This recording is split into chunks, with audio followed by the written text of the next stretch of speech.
L'échec, rien que ce mot fait peur. Il évoque la chute, l'erreur, la honte. Mais en réalité, ce n'est pas l'échec qui fait le plus mal. C'est le regard qu'on porte sur soi-même après avoir échoué. Après un revers, la première tentation, c'est de se blâmer. On se répète en boucle, je suis nul, je n'y arriverai jamais. J'ai tout gâché. Et pourtant, ces pensées ne reflètent pas la vérité. Elles ne sont que le fruit d'un jugement intérieur brutal, souvent plus sévère que nécessaire. Accepter l'échec, c'est comprendre qu'il fait partie du processus.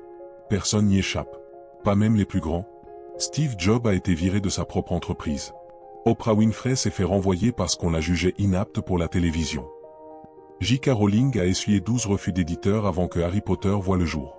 Ce qu'ils ont compris, et que nous devons apprendre, c'est que l'échec n'est pas une fin. C'est un passage. Une étape souvent douloureuse, mais jamais inutile. Accepter l'échec, c'est aussi refuser de se définir par lui. Tu n'es pas ton erreur. Tu es la personne qui a osé, qui a tenté, et qui peut encore se relever. L'échec n'est qu'un événement, pas ton identité. Alors respire. Laisse tomber le masque de la perfection. Regarde ton échec en face, sans honte, sans drame. Dis-toi simplement, j'ai échoué, oui. Et alors? C'est déjà le premier pas vers la reconstruction. C'est là que commence la véritable force, dans l'acceptation lucide, sans rejet, sans jugement. Parce qu'on ne peut rien réparer tant qu'on nie ce qui s'est cassé. Et on ne peut pas avancer tant qu'on reste prisonnier de la culpabilité. Quand on échoue, ce n'est pas seulement un projet qui tombe à l'eau. C'est tout un monde intérieur qui s'effondre.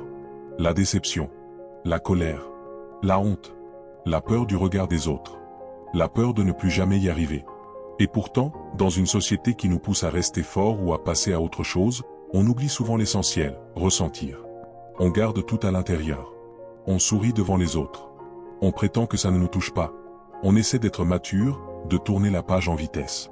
Mais à l'intérieur, ça brûle. Ça serre. Ça déborde. Et ce qu'on refoule aujourd'hui finit toujours par ressortir un jour, souvent plus fort, plus douloureux. Exprimer ses émotions, ce n'est pas être faible. C'est être humain. Pleurer n'est pas un échec. C'est une libération. Parler de ce qu'on ressent à une personne de confiance, écrire dans un journal, crier dans l'oreiller si besoin. Chaque émotion exprimée est une blessure qui respire. Car ce qu'on ne dit pas, ce qu'on ne pleure pas, ce qu'on ne reconnaît pas, reste là, comme un poison silencieux. L'échec, parfois, fait mal non pas à cause de ce qui s'est passé, mais à cause de tout ce qu'on n'a pas osé dire après. Tu as le droit d'être triste. Tu as le droit d'être en colère. Tu as le droit d'être déçu. Accepte cette tempête intérieure. Elle ne dure pas toujours. Mais elle est nécessaire pour nettoyer ce qui pèse. Alors donne-toi ce droit, celui de ressentir. Exprimer ses émotions, c'est ouvrir une porte vers la guérison. C'est le souffle avant le prochain pas. Celui qui te permettra, demain, de regarder en arrière, sans rancune, sans douleur, avec paix. Une fois les émotions apaisées, il reste une question essentielle. Pourquoi ai-je échoué? Mais attention, il ne s'agit pas de se flageller, ni de chercher un coupable à tout prix. Il s'agit de comprendre. D'observer son échec non plus avec les yeux de la douleur, mais avec ceux de l'analyse. Car l'échec n'est pas un mur. C'est un miroir. Il reflète ce qu'il faut ajuster, améliorer, repenser. Mais pour le voir clairement, il faut se détacher de l'émotion et adopter une posture d'enquêteur. Pose-toi les bonnes questions. Est-ce que j'étais bien préparé? Ai-je sous-estimé certains obstacles? Est-ce que j'ai manqué de persévérance, ou au contraire, est-ce que je me suis acharné là où il fallait lâcher? Ai-je écouté les bons conseils? Était-ce le bon moment? Le bon projet? La bonne méthode? Chaque réponse est une pièce du puzzle. Ce n'est qu'en rassemblant ces pièces que tu pourras construire quelque chose de plus solide pour l'avenir. Et parfois, l'échec révèle des vérités qu'on n'osait pas voir. Peut-être que ce n'était pas ton chemin. Peut-être que tu poursuivais un rêve qui n'était pas le tien. Peut-être qu'il fallait cet arrêt brutal pour te forcer à réévaluer tes vraies priorités. Mais tout cela, tu ne peux le savoir que si tu prends le temps d'analyser froidement, honnêtement, sans fuir. Regarde ton parcours comme un terrain d'entraînement. Chaque échec est un signal, une indication. Pas une punition. Tu peux choisir d'ignorer les signaux, ou tu peux les écouter, et transformer cette chute en apprentissage. L'analyse, c'est ce qui transforme la douleur en sagesse. Car il n'y a rien de plus précieux que comprendre pourquoi ça n'a pas marché, pour mieux faire fonctionner ce qui vient ensuite. Après un échec, il y a deux pièges. Le premier, c'est de blâmer tout le monde sauf soi, c'est à cause d'eux. Si les conditions avaient été meilleures, j'ai juste pas eu de chance. Le deuxième, c'est de se faire porter tout le poids du monde sur les épaules, tout est de ma faute, je suis incapable, j'ai tout détruit. Mais dans les deux cas, on est enfermé. Soit on renonce à tout pouvoir, soit on s'écrase sous une culpabilité écrasante. La voie juste, la plus puissante, c'est celle du milieu. Prendre ses responsabilités, mais pas toutes les responsabilités. Prendre ses responsabilités, c'est reconnaître sa part dans l'échec. Ce qu'on aurait pu mieux faire. Ce qu'on n'a pas vu venir. Ce qu'on a mal préparé. Ce qu'on a laissé passer. C'est faire preuve d'humilité sans s'humilier. Pourquoi? Parce que tant que tu rejettes tout sur les autres, tu restes impuissant. Mais quand tu reconnais ta part, tu reprends le pouvoir. Tu ne subis plus l'échec, tu l'utilises. Et en même temps, il est vital de ne pas tout porter seul. Oui, certains facteurs étaient hors de ton contrôle. Oui, d'autres ont pu te freiner, te trahir ou t'induire en erreur. Le monde n'est pas juste. Les gens ne sont pas toujours fiables. Et parfois, ce n'était juste pas le bon moment. Reconnaître cela, ce n'est pas fuir. C'est voir les choses telles qu'elles sont, sans exagérer, sans minimiser. La responsabilité, ce n'est pas le fardeau. C'est la clé. C'est ce qui te permet de corriger, de progresser, de recommencer autrement. Dis-toi ceci, je n'ai pas tout contrôlé, mais j'ai mon rôle à jouer. Et c'est là que réside ma liberté. Prendre ses responsabilités, ce n'est pas se condamner. C'est s'ouvrir une nouvelle chance. Un échec n'est jamais agréable. Il blesse, il secoue, il dérange. Mais il a une valeur immense, à une condition, qu'on décide d'en tirer une leçon. Beaucoup traversent un échec comme on traverse une tempête, les yeux fermés, en attendant que ça passe. Puis ils reprennent leur chemin, comme si rien ne s'était produit.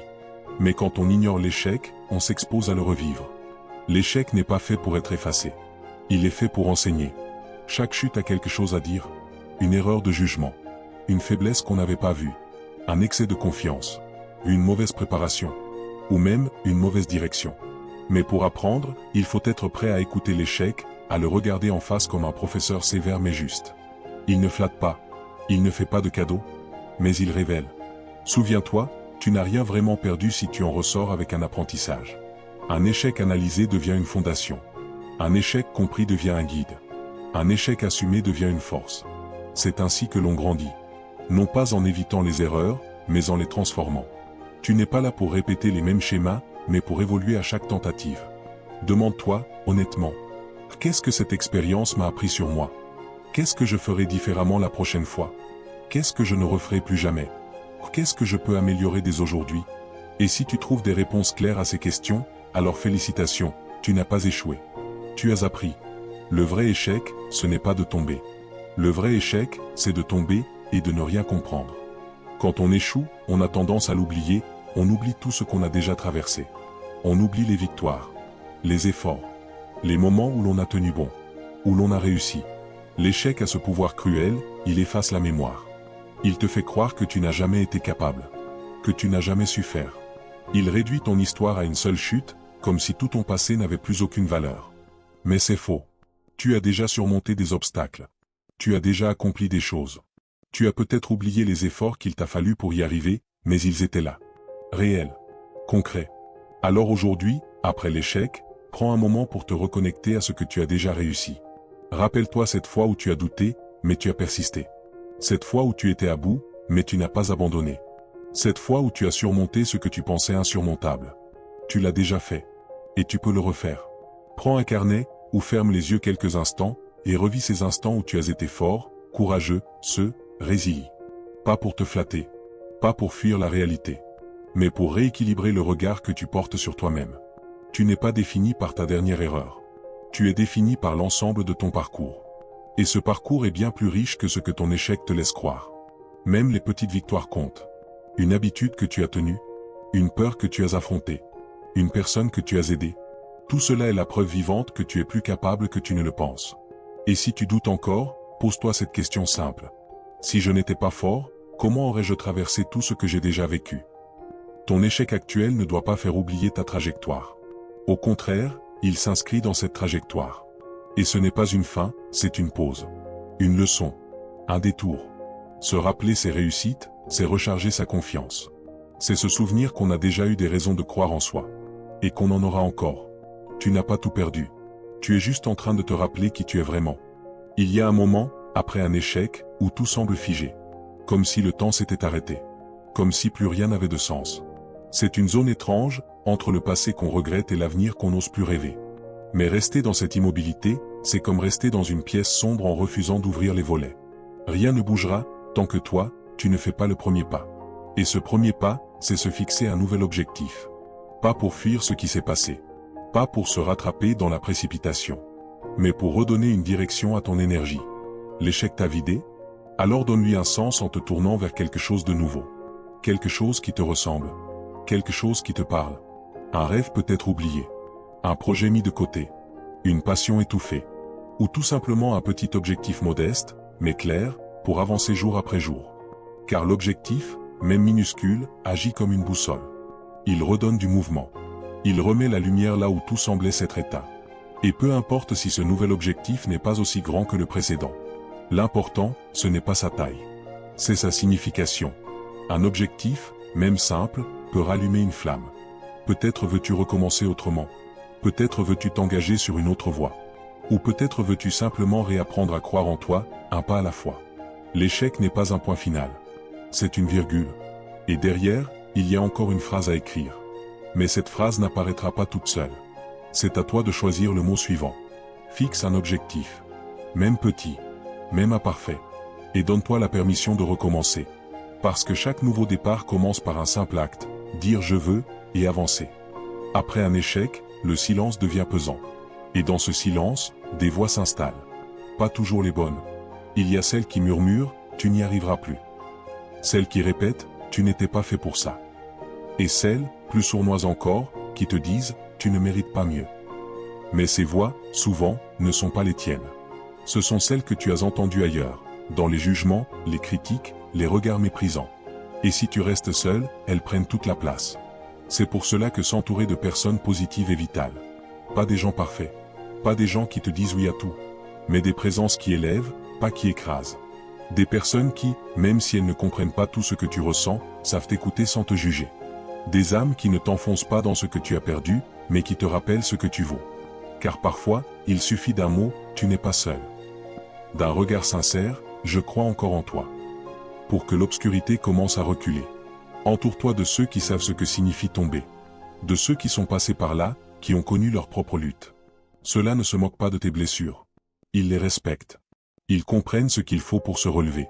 Et surtout, éloigne-toi sans culpabilité de ceux qui rabaissent, minimisent, ou se nourrissent de ta faiblesse. Ce n'est pas de la fuite. C'est de la survie. Tu es vulnérable, oui. Mais tu es en reconstruction. Et dans ce processus, ton environnement peut être soit ton échafaudage, soit ta prison. Choisis les bonnes personnes. Celles qui te parlent avec lumière, qui te rappellent ta valeur même quand toi tu l'as oubliée. Celles qui ne te définissent pas par ton échec, mais par ton potentiel. La solitude n'est pas toujours mauvaise. Mais la bonne compagnie peut accélérer la guérison. Elle te redonne l'élan, l'espoir, l'envie d'essayer à nouveau. Parce qu'il suffit parfois d'un seul regard bienveillant, pour recommencer à croire en toi. Quand on traverse un échec, on a tendance à s'oublier. On ne mange plus vraiment. On ne dort pas bien. On abandonne les routines qui nous faisaient du bien. On s'enferme dans ses pensées comme dans une pièce sans fenêtre. Pourquoi? Parce qu'on croit, à tort, qu'on doit mériter de se sentir bien.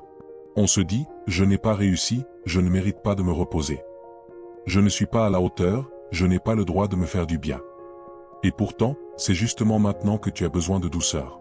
Tu n'as pas besoin de punition. Tu as besoin de réparation. Et cela commence par prendre soin de toi, non pas comme un luxe, mais comme une nécessité vitale. Car ton corps et ton esprit ont encaissé un choc. Et comme après toute blessure, ils ont besoin de repos, de calme, de bienveillance. Cela peut être simple. Manger des repas nourrissants, même sans appétit. Dormir à des heures régulières, même si les pensées tourbillonnent. Sortir marcher, sentir l'air, écouter le monde autour de toi. Lire, écrire, méditer, respirer, faire de la place à ce qui te fait du bien, même un instant. Prendre soin de soi, c'est réaffirmer sa valeur, même dans la douleur. C'est se dire, j'ai échoué, mais je reste digne d'amour, de repos, de paix. Et ce n'est pas égoïste. Ce n'est pas une perte de temps. C'est l'énergie que tu investis dans ta propre reconstruction. Car tu ne pourras pas rebondir si tu es à bout de souffle. Tu ne pourras pas créer du nouveau si tu es vidé de l'intérieur. Prendre soin de soi, c'est aussi se reconnecter à ce qui est vivant en toi. C'est redécouvrir ce qui te fait sourire, ce qui te calme, ce qui t'ancre. Peu importe si c'est petit, dérisoire aux yeux du monde. Si ça t'apaise, alors c'est sacré. Souviens-toi, tu n'es pas une machine à réussir. Tu es un être humain. Et chaque être humain a le droit de s'arrêter, de souffler, de se soigner, avant de repartir. Ton bien-être n'est pas une récompense. C'est une base. Et quand tu prends soin de toi, tu redeviens capable d'affronter la suite. L'échec est souvent perçu comme un signal d'arrêt. Mais en réalité, ce n'est pas toujours un non définitif. Parfois, c'est simplement un pas comme ça. Tu as peut-être donné tout ce que tu avais. Tu as essayé fort. Tu y as cru. Et malgré tout, tu es tombé. C'est douloureux. C'est épuisant. Mais ce que tu as vécu ne veut pas dire que tu dois tout abandonner. Ce que tu dois abandonner, ce sont peut-être les méthodes, pas le but. Persévérer ne signifie pas répéter les mêmes erreurs. Persévérer, c'est avancer autrement. Après un échec, tu ne repars pas de zéro. Tu repars avec une expérience, une lucidité nouvelle, un regard plus aiguisé. Tu sais désormais ce qui ne fonctionne pas, ce qui t'a coûté du temps, de l'énergie ou de la paix. Tu connais mieux le terrain, mieux tes limites, mieux toi-même. Alors, adapte-toi. Essaie une autre approche. Change de rythme. Demande conseil. Reforme ton équipe. Apprends une nouvelle compétence. Réorganise ton environnement. Innover dans ta méthode, c'est te donner une nouvelle chance. Même dans la nature, la survie ne dépend pas de la force brute, mais de la capacité à s'adapter. C'est pareil pour toi. Tu peux toujours avoir le même rêve, mais il mérite une version améliorée de toi. Plus stratégique, plus patiente, plus consciente. Et parfois, cette nouvelle stratégie, c'est aussi de prendre un détour. L'objectif reste le même, mais le chemin change. Persévérer, ce n'est pas foncer tête baissée. C'est avancer avec intelligence, avec flexibilité, avec foi. Et surtout, avec constance. Parce que même la meilleure stratégie ne donne pas de résultats immédiats. Elle demande de l'endurance, de la discipline, la capacité de continuer même quand le doute revient. Souviens-toi, ce n'est pas le fait de tomber qui détermine ton avenir. C'est ce que tu fais après la chute. Et si tu avances encore, même lentement, même en boitant, alors tu n'as pas échoué. Tu es juste en chemin.